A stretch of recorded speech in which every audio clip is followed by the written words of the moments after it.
Ok, minha gente, já de volta. Gota elétrica no alto, gota elétrica em Albuquerque e gota elétrica agora com showroom em Albuquerque, né? Araras, Alto e Albuquerque. E em Albuquerque é o showroom. Todo o pessoal do interior, de Vieira, Bom Sucesso, Vargem Grande, Venda Nova, pessoal também da outra região de Água Quente, de Motas, Independente, todo mundo você tem agora, só dá a volta, né, naturalmente, para chegar em Albuquerque. Você tem agora o showroom da Gota Elétrica em Albuquerque, do início ao final da sua construção. Desde o alicerce até você pintar a sua residência, você acha tudo na Gota Elétrica. Pensou em construir, não tem outra coisa a não ser a Gota Elétrica para você procurar. Você vai construir a sua casa na Gota Elétrica. Toda hora tem a nossa chamadinha aí da Gota Elétrica. Ok? Dr. Bruce ficou de vir essa semana, mas a gente está aguardando a confirmação ainda para segunda-feira a participação do Bruce. Estou recebendo aqui o doutor Eduardo, ele veio de Leopoldina, OAB Leopoldina, e a doutora Flávia Tapajós, da nossa OAB aqui em Teresópolis, advogados, e ela vai apresentar para a gente o Eduardo. Flávia, bom dia. Bom dia, Hélio, bom dia a todos. Eu tive o prazer de conhecer o doutor Eduardo Kebian, que é da OAB Leopoldina, aqui no Rio, pertinho da gente, e está fazendo um trabalho super interessante lá, da mesma forma que a gente vem fazendo aqui. Ele é presidente da Comissão de Direito Médico da OAB Leopoldina, que é uma subseção do Rio de Janeiro, e a gente vem tentando as várias subseções com as suas comissões de direito médico, de direito tributário, direito imobiliário, a OAB Mulher, trazer um pouquinho para a população de uma contribuição do advogado, fazendo eventos, tentando aproximar o advogado da sociedade, auxiliando nas questões que chegam à OAB, como denúncias. E aí a gente conversou um pouquinho para trazer um pouquinho aqui para o pessoal de Teresópolis como está sendo essa atuação da OAB lá, da Comissão de Direito Médico, lá na OAB Leopoldina, alguns eventos que estão acontecendo. Agora, no mês de agosto, é o mês do advogado.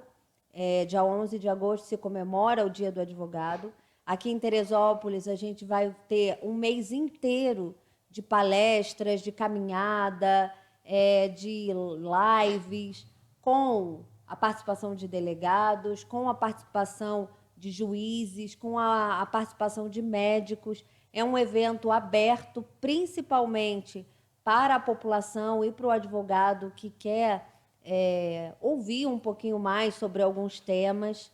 Depois eu vou passar para você, Hélio, a nossa programação, esse cronograma de eventos. Vão ser vários dias com palestras na sede da OAB, que fica ali na Heitor de Moura Estevam, a Rua do Castelinho. Então, a gente vai ter palestras sobre todos os temas, sobre o uso da cannabis medicinal para pacientes com algum distúrbio neurológico ou com algumas doenças que podem fazer o uso da cannabis de forma medicinal, como isso vem sendo feito, sobre direito tributário, uma palestra sobre... O mês inteiro, né? O mês inteiro, todos os dias. Então, assim, a todos os temas afetos à advocacia e à população, a gente vai apresentar. E eu queria apresentar para vocês o doutor Eduardo, né? Deixar que ele se apresente um pouquinho, porque a gente queria trazer para vocês hoje um pouco sobre a relação médico-paciente, que a gente acha que está um pouco perdida nesses dias de hoje, de clique, Instagram, e aí é um pouquinho disso que a gente quer passar. Eduardo, eu já vou para você, mas deixa eu fazer 4 registros. Pessoal que está aqui com a gente, meu primo Ledenir está aqui com a gente também, lá da Barra, minha irmã também está aqui. Elza Pacheco, numa correção. Elza, se eu falei errado, tá? Passou assim. Ela, bom dia, o doutor Geraldo está vivo e trabalhando. Quem faleceu foi o doutor Sérgio, eu confundi um com o outro, né? Mas eu falei Geraldo, eu não sei, né? Acho que sim, que Geraldo foi o principal criador, né? Foi a ideia do sopão, veio dele. Então a Elza botou aqui para mim. Bom dia, Hélio. Doutor Geraldo está vivo e trabalhando. Quem faleceu foi o doutor Sérgio, um dos fundadores do sopão. Deus te abençoe e abençoe você também, Elza. Muito obrigado. Com a gente também, o André do Supermercado Gucci também está aqui ligado com a gente. Obrigado, André. Um grande abraço. Pessoal do Supermercado Gucci ligado com a gente. Dúvidas, as pessoas têm muitas dúvidas sobre médico, atendimento, UPA, hospitais, e a gente vai esclarecer alguma dessas dúvidas hoje e também com o doutor Eduardo. Bom dia. Bom dia, meu nome é Eduardo Quebian, sou advogado e hoje eu estou presidente da Comissão de Direito Médico e da Saúde, lá da OAB Rio de Janeiro, subseção Leopoldina. Eu vou começar falando com vocês sobre UPA, tá? Sim. É para os dois, a pergunta não é para um, vocês agora vão debater, vamos discutir aí. Nós temos uma UPA aqui em Teresópolis, eu conheço o trabalho da UPA, eu vou muito lá dentro da UPA, sei de todos os seus erros e acertos, porque eu preciso saber disso, e as pessoas falam assim, muita gente fala assim, eu estou com minha mãe na UPA, preciso levar para o hospital e não consigo. Hélio, me ajuda aí, ligo aqui para a televisão, Hélio, me ajuda aí. Eu sei que não tem vaga no hospital. São 3 hospitais, porque não é a UPA que manda para o hospital. Eu queria que vocês explicassem isso. Não é a UPA que cuida do atendimento, de internar a pessoa, da internação. A UPA não faz internação. Como é que funciona isso? E aí as pessoas, eu fui no juiz, eu tenho uma ordem judicial, e nem com a ordem judicial a UPA transfere. Eduardo. O que a gente estava conversando aqui, a UPA não é para ter internação.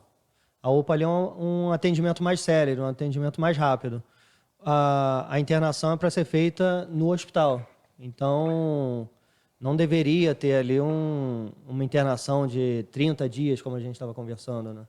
Às vezes a dificuldade, Hélio, é porque assim, os postos de saúde, né, o PSF, o posto do bairro, ele vem fazendo um atendimento preventivo a algumas pessoas, e se aquela pessoa tem uma situação mais grave, uma intercorrência, acaba indo para a UPA porque ela é porta de entrada dos hospitais. Não necessariamente. Não. Às vezes as pessoas estão com uma dor de cabeça, vai direto para a UPA. Porque se passar no posto de saúde, resolve lá. Não, também. Mas eu digo assim, ela acaba... o posto de saúde, ele acaba fazendo um atendimento de rotina, um acompanhamento daquele paciente. E é sobre isso também o que a gente vai falar, porque quando a pessoa vai ali no posto de saúde, quem vai atender é o doutor João, o doutor Maurício, a doutora Rafaela. Então, ele vai hoje, daqui a um mês, aquele médico vai estar lá. Então, ele vem fazendo um acompanhamento do paciente. O que na UPA não vai acontecer, porque é um plantão. Então, não cria-se uma relação médico-paciente. Quando esse paciente vai para a UPA, como você falou, e ele precisa ali ele vai ser medicado, e o médico vai verificar a necessidade daquele paciente de ser internado. Porque não necessariamente todo paciente que vai para a UPA precisa de internação. Às vezes, ele teve uma intercorrência que o médico vai atendê-lo na UPA, vai solucionar o problema e vai mandar ele para casa. Mas, quando é necessário fazer a internação, existe uma central de regulação estadual. Então, essa central de regulação é que vai verificar a gravidade, a urgência.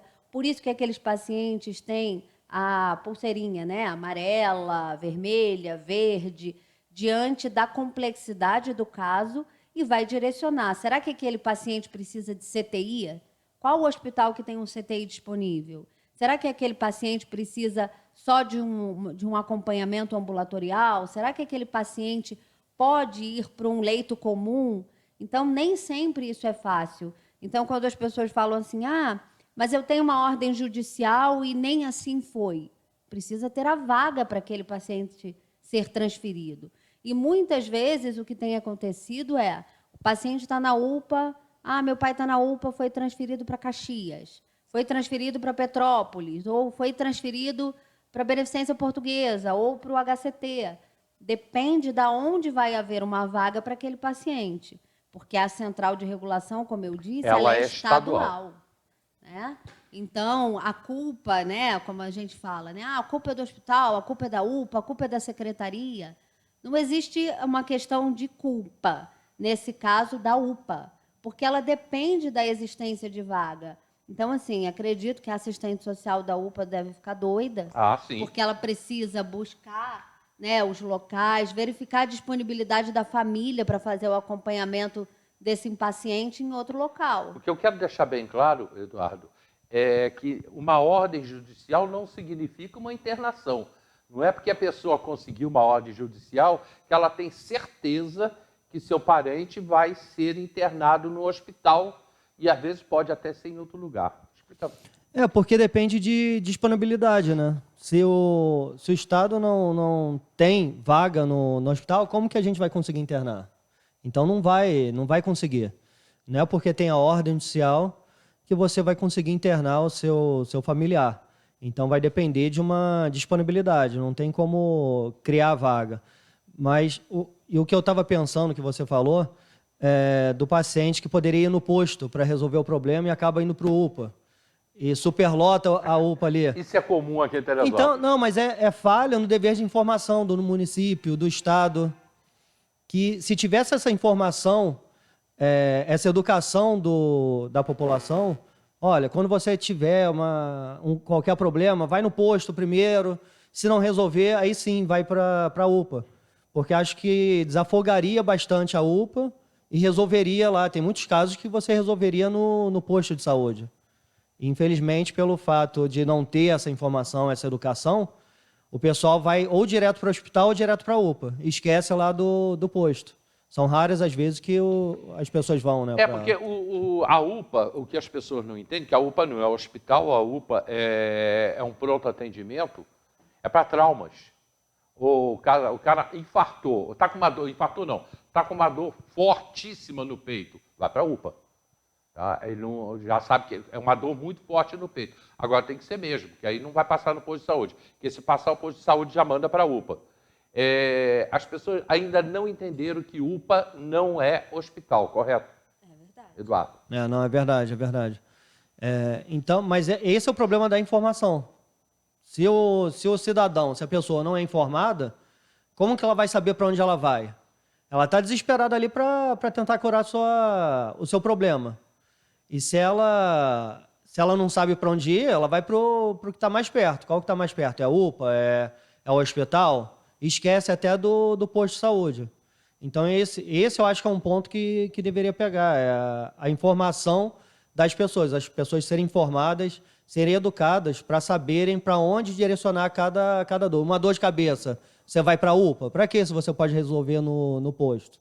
Entende? Então, acho que esse é o grande problema, a informação. Flávio, eu estou com uma pergunta, um comentário que eu vou transformar em pergunta, muito interessante aqui. A Cláudia Greenberg, ela comentou, mas eu vou transformar em pergunta. Uma cartilha informativa física, a prefeitura precisava providenciar, né, os governos, ou a prefeitura, no nosso caso aqui em Teresópolis, que a população de baixa renda, ela não entra em site nem em aplicativos. Então, Hélio, eu acho que hoje todo mundo tem um celular. Seja ele de classe média ou não, todo mundo hoje tem um celular e, às vezes, a pessoa já acorda mexendo nas redes sociais, Instagram, Facebook, desde a criança até o idoso.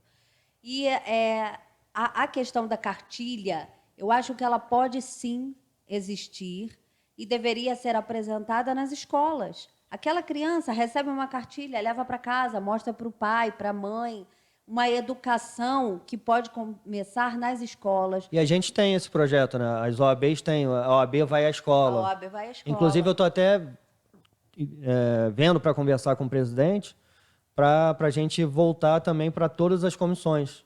Voltar a ter esse ano, né?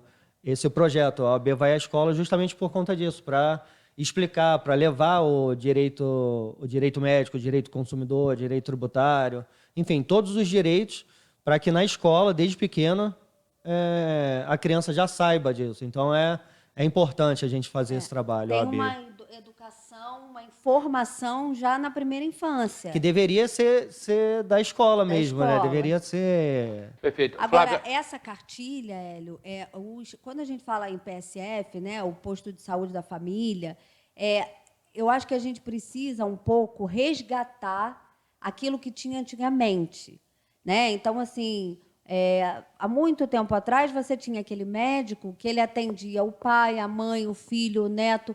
Não existia aquela questão da especialização de você ir num ortopedista especialista em dedinho mindinho. Sim. Então, aquele médico, ele tratava a família inteira. A ideia do posto de saúde da família é você poder resgatar isso também e aquela família que mora no entorno do posto poder fazer um acompanhamento no posto de saúde.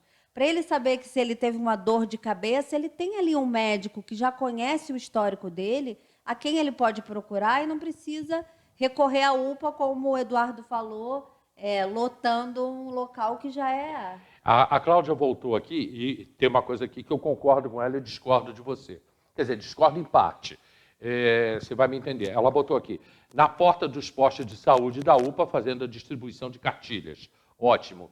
E ela botou que as pessoas, você falou que todo mundo tem o telefone, todo mundo acorda, vai para o WhatsApp, e ela colocou aqui que nem todos têm plano de dados. E eu concordo com isso. Eu tenho uma pesquisa das eleições, bairro de São Pedro, por exemplo, que 30%, principalmente mulheres, 30% da população tem o celular, mas não tem crédito no celular e nem sabem mexer. Eu vou te dar um outro exemplo.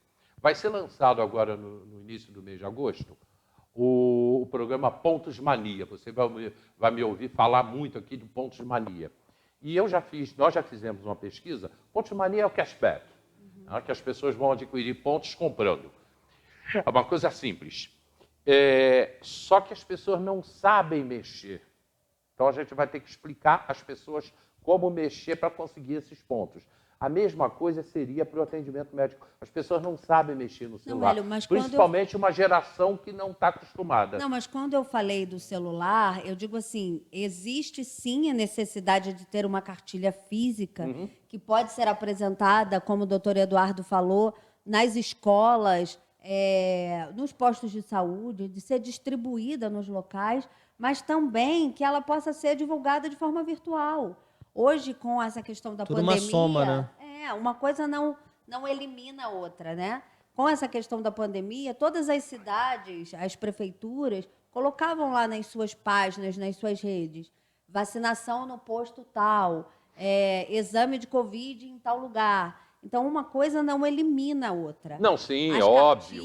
As cartilhas, cartilha de trânsito, cartilha de vacinação, explicando algumas coisas, eu acho que isso é importante e a ideia é muito boa. E tem mais uma coisa, a gente fala aqui o dia inteiro nos programas ao vivo, a gente fica falando assim, a cor é azul, só dando como exemplo. A cor é azul, use o azul, tem que ser azul. Daqui a pouco alguém liga e fala assim, que cor é mesmo, hein? Isso é muito comum. E o vermelho dá certo? Isso continua acontecendo. Então, verdade. eu acho que as pessoas, elas só sentem a necessidade da informação quando acontece com elas. Fora disso, elas não se informam. Daí a confusão que é feita hoje com a UPA. Agora, na realidade, doutor Eduardo, que direitos nós temos? Qual é o meu direito médico? Você tem como me responder essa pergunta? Qual é o meu direito médico como cidadão? Depende da situação, né? Não tem como falar assim, qual o seu direito? Mas assim... Desliga o seu microfone e liga outra vez. Vê agora. Troca com ela. Ok, deixa eu mexer nele. Foi? Eu tenho direitos. Então, você tem direito de ser atendido. Assim, falando muito superficialmente, porque não tem caso concreto. Mas você tem direito à saúde, é um direito constitucional à saúde. Então, você tem direito a restabelecer a sua saúde, de ser atendido, de ter um atendimento digno. Então, são direitos básicos que você tem, como pessoa, como ser humano.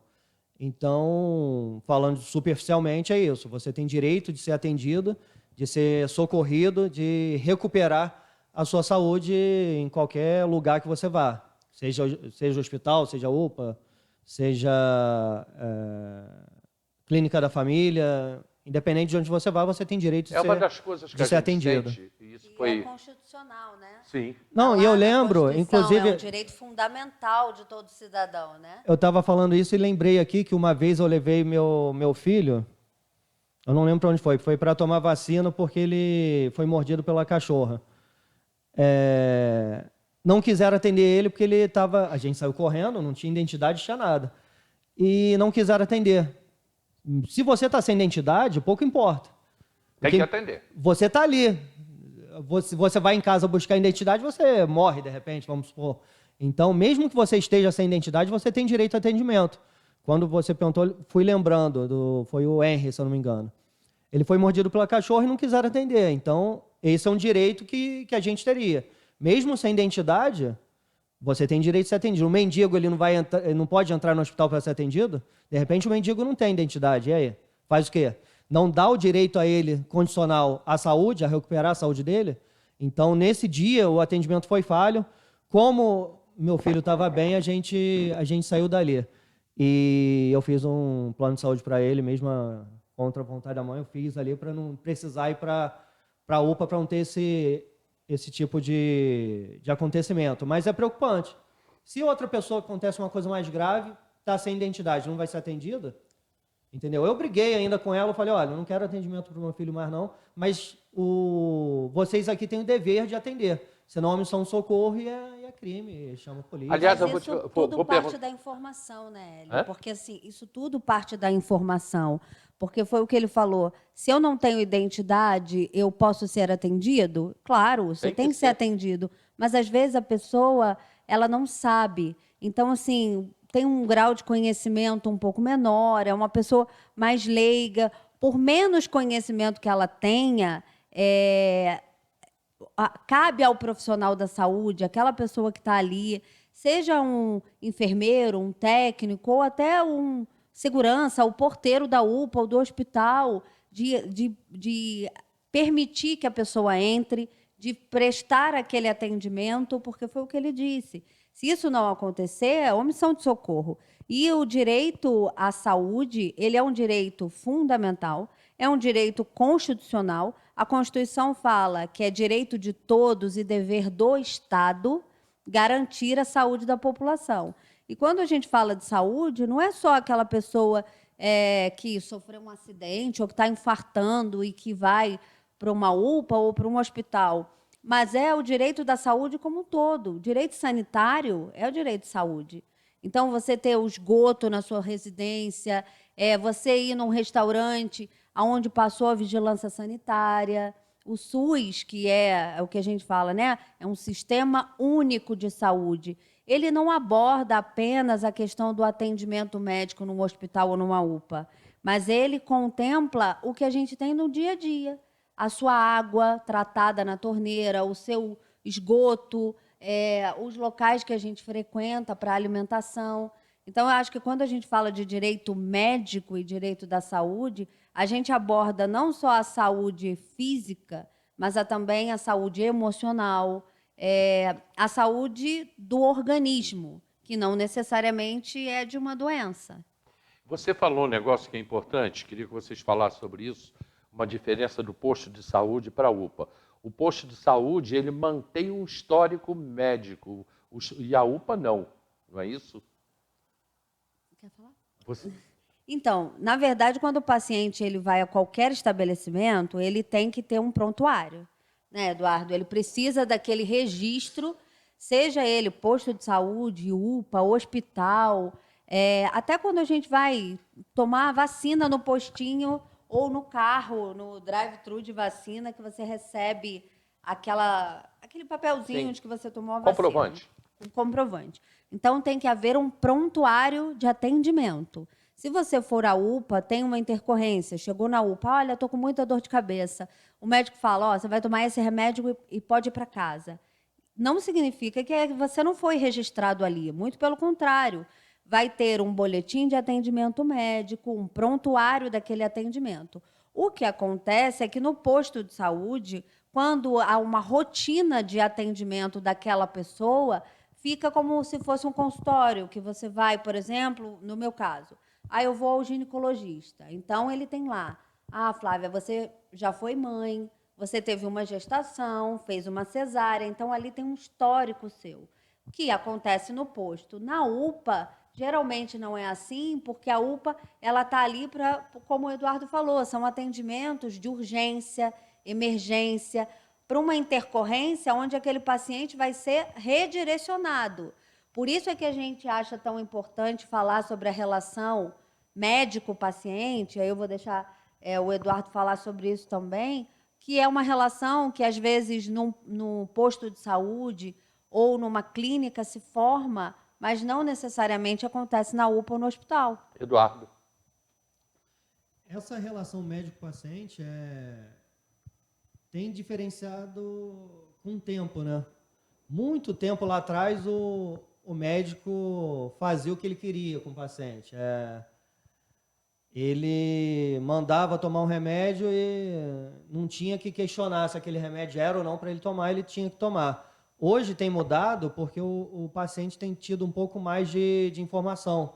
Então, E tem o Dr. Google também, né? Essa relação, então, tem Dr. sido mais dinâmica, essa relação. E é importante que seja dinâmica para que o paciente tire dúvidas. Não aceite tudo que o médico fala. Tem que questionar, justamente para você saber, ter aquele direito à informação do médico. O médico te esclarecer sobre a sua saúde. Mas ainda está aquele paternalismo, né? O paciente não questiona tudo do médico. Ele muitas vezes aceita tudo que o médico fala sem questionar. Muitas das vezes ainda. Então, essa relação está mudando para ser mais, vamos dizer assim, mais humanizada, né? Com mais informação, mais humanizada, direcionado ali para o ser humano em si. E não somente para o tratamento. Não ver a pessoa como forma de exercer a medicina. Deixa eu rapidamente passar aqui no Facebook, eu vou voltar a você, Eduardo, para falar sobre o plano de saúde. A Cláudia botou aqui, precisamos resgatar médicos, como, por exemplo, o Dr. Ferradeira. E ela fala, precisamos de mais médicos, como o Dr. Jorge Ferradeira. Esses médicos, no caso do Ferradeira, por exemplo, ele já se aposentou. Eu nem sei se ele está pelo SUS ainda, eu acho que não. Mas eles continuam com os seus consultórios abertos, no particular, né? Ferradeira, por exemplo, continua atendendo. E outros médicos também. Agora, esse resgate de médicos é porque eles vão se aposentando. E aí o médico de família, aquele medicão de família, que sabia de histórico de toda a família, isso acabou. Isso já não tem mais. A Cláudia voltou aqui, expressando aí a solidariedade com a gente, né, pelo atentado de ontem. Ela botou não à censura, à liberdade de imprensa e à partidária. Forte abraço a você, Hélio, demais jornalistas, e ao Marcelo Medeiros. Muito obrigado, Cláudia. Hélio, isso que a Cláudia falou sobre o doutor Ferradeira, esse evento que aconteceu do CREMERGE na sexta-feira e no sábado aqui em Teresópolis, como eu disse, né, foi o primeiro evento da região serrana do CREMERGE. Foi super legal na sexta-feira, porque foi feita uma homenagem a 5 médicos, né, dentre eles o doutor Magione, que está na cidade há muitos anos, o doutor Salomão, anestesista, e a Conceição Salomão, doutor Eduardo Bruno e doutor Mibiele, que são médicos assim que todo mundo conhece na cidade, que estão aí tanto na faculdade, né, são professores da FESO, atuam nos hospitais. A Conceição sempre fazendo um trabalho magnífico com a questão do aleitamento materno. Então, são médicos que a gente lembra, e ela falou aí do doutor Ferradeira, e eu falo do meu pai também, que o paciente lembra daquele médico. Foi feita uma pesquisa recente e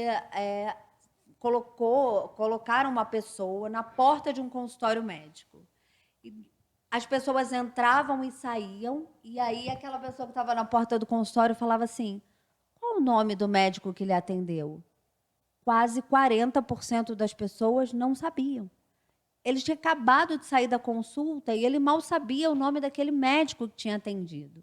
Então, eu acho que essa questão dos médicos antigos, e eu acho que a gente vê isso hoje com uma certa nostalgia e uma preocupação.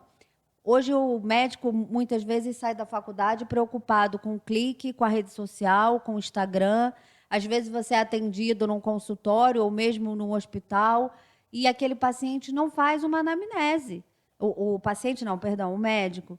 Ele não examina, às vezes, profundamente o paciente, acaba fazendo pergunta e preenchendo prontuário de computador. E se você for ainda nesses médicos mais antigos, a consulta leva 40 minutos, 50 minutos. Hoje existe uma meta para se bater. Os planos de saúde exigem que o profissional médico atenda um paciente mais ou menos em torno de 12 minutos, que não é muito mais do que a Organização Mundial da Saúde prevê, que é em torno de 17 minutos.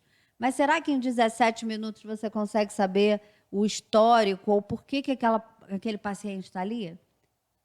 Eu acho que isso é importante a gente ter. E a questão da informação que o Eduardo falou, hoje as pessoas têm mais acesso à informação. Então, às vezes, ela questiona aquele tratamento, fala, doutor, mas eu ouvi falar, ou fulano me disse que talvez seja melhor uma outra coisa. E aí acaba questionando. E muitas vezes realmente não aceita aquela prescrição. O médico não gosta disso, Não, com certeza. Não. Mas deveria gostar, né? Porque é a partir dali que ele vai começar a prestar, cumprir o dever informacional dele do Código Tá, de mas se Ética você Médica. estiver defendendo uma causa minha, aí você está lá falando sua defesa. Eu viro falando assim, não seria melhor o advogado é você. Não, então, eu gosto quando o cliente vem, por quê? Porque às vezes eles, por não saber direito, eles vêm com umas ideias que às vezes faz sentido e que te dá aquela luzinha aqui e te faz mudar um pouco a defesa a inicial. Então é importante também. Rapidamente. Eu particularmente gosto. Eu já estou nos minutos finais do programa, mas eu ainda quero colocar um negócio sobre o plano de saúde. A população cresceu muito, a expectativa de vida é muito grande. Então você hoje, mesmo com plano de saúde, você não é atendido imediatamente no hospital. Então, Eduardo, a pessoa vai no hospital, qualquer hospital. Ah, mas eu tenho plano de saúde, eu tenho que ficar esperando? Então, tem tempo para você marcar a consulta, por exemplo. Se eu não me engano, tem 7 dias, né? Consulta é que eu não tenho os prazos de cabeça, mas acho que são 7 dias. Então, você tem prazo para você marcar a sua consulta. Prazo de autorizações. De autorização, prazo para tudo, né? A Agência Nacional de Saúde, ela regula isso, né? Tem então, uma autorização resolução. de exames. Tudo o plano tem prazo para te responder.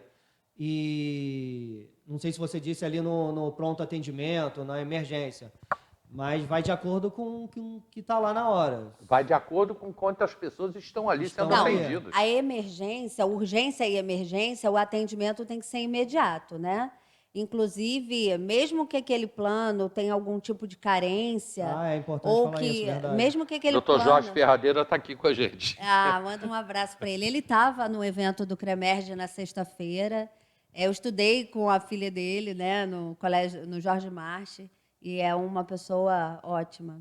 Que atende, eu não sei se ainda atende, mas na época que eu trabalhava na Secretaria de Saúde, chegava no posto de saúde às 7 horas da manhã e já tinha gente esperando por ele lá.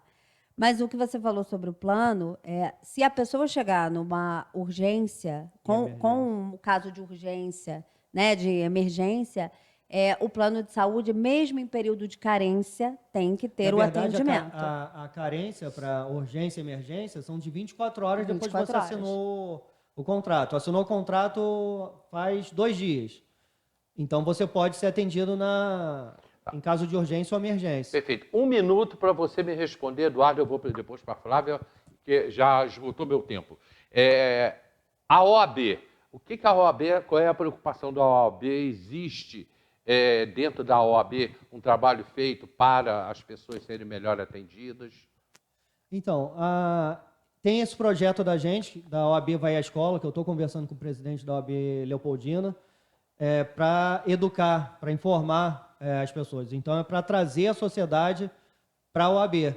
E sempre que é trazido um caso para a gente, de uma deficiência no atendimento do hospital, a gente tenta conversar, ver a melhor solução ali entre o hospital, seja público ou particular, e o paciente. Não como cliente, mas como OAB, que cumprindo com a sua função institucional. Então, o mais importante é esse.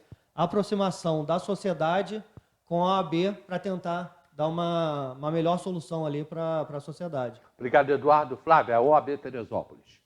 Então, a OAB Teresópolis tem buscado se aproximar dos conselhos, tanto o CREFITO, Conselho Regional de Medicina, CREMERGE, os conselhos de enfermagem, para fazer um link entre os profissionais e a sociedade. Então, quando vem alguma demanda, a OAB e os seus conselheiros não atuam como advogados naquelas situações, mas, vamos supor, numa deficiência da UPA, ou numa deficiência de algum outro setor, a OAB busca oficiar os órgãos competentes, Secretaria de Saúde, Ministério Público, Defensoria, para cobrar que aquele atendimento seja prestado da forma correta e, através das palestras, das rodas de debate, a OAB está sempre aberta à população para direcionar aquelas pessoas a um devido atendimento profissional, com o dever informacional que nós temos, né? Enquanto instituição, essa questão, a OAB não tem uma cartilha própria, apesar de que em alguns... Dia 30 tem um evento, né? De falar não, verdade. Dia 30 tem um evento lá na OAB, no Rio, né? No próprio CREMERGE, que é um evento das 5 subseções do Rio de Janeiro, vai participar a OAB... OAB Ilha, OAB Meia, OAB Duque de Caxias... OAB Barra e Leopoldina, OAB Leopoldina. Um evento vai acontecer na sede do CREMERGE no Rio, de 9 da manhã a 1h30 da tarde, no dia 30, justamente para levar aos médicos a visão jurídica que o advogado tem e trazer para o advogado a visão que o médico tem sobre essa relação tão importante. Ok, perfeito. A Alice está aqui com a gente. Manda um beijo para ela. E a Rafael também. Só que o Rafael está do outro lado do Brasil. Gente, nós chegamos ao final do programa de hoje. Muito obrigado, Flávia. Muito obrigado, Eduardo. Quando é bom, fica sempre um gostinho de quero mais. Foi, a gente falou aqui 35 minutos, não teve nem comercial, fomos direto nessa, né? Foi por demais esclarecedor, é um assunto que eu gosto muito de estar aqui falando, que as pessoas precisam saber dos seus direitos, como você tem que ser atendido. Eu, por exemplo, eu vou até contar para vocês quando terminar o programa, eu tenho uma queixa enorme de um médico. O que eu fiz? Fui lá na Secretaria de Saúde. Fui direto lá na Secretaria. Amanhã, Roberto Laurindo vai estar aqui com a gente. Quem é Roberto Laurindo? Roberto Laurindo é o marido da Evelyn, que vai estar aqui. Ela não vem. Eles estiveram aqui a semana passada, o mês passado. Trouxeram o menino aqui, você conheceu a história daquele garoto, né? Espetacular, com uma doença degenerativa, precisando de um tratamento, custa R$100 mil, e esse tratamento é feito no Paraguai, para aumentar a expectativa de vida. Estou falando dessa maneira porque foi um papo muito legal aqui, muito consciente, e conseguiu o dinheiro. Em pouco tempo de campanha, conseguiu o dinheiro, ele já está sendo tratado lá no Paraguai. E o Roberto Laurindo, ele é missionário, é meu amigo, meu irmão, é pastor, missionário, e recentemente ele saiu para fazer uma ação fora aqui do estado, em outro estado, né? E levou um soco no olho. Você vai conhecer essa história amanhã. Ele vai estar aqui com a gente. Vai ser muito legal, vai ser muito bom o papo com ele. Ele é muito divertido. Vai ser legal pra caramba. Esse é o programa de amanhã e mais o jornalismo. E a moça aí da pichação, eu, se fosse você, eu me apresentava.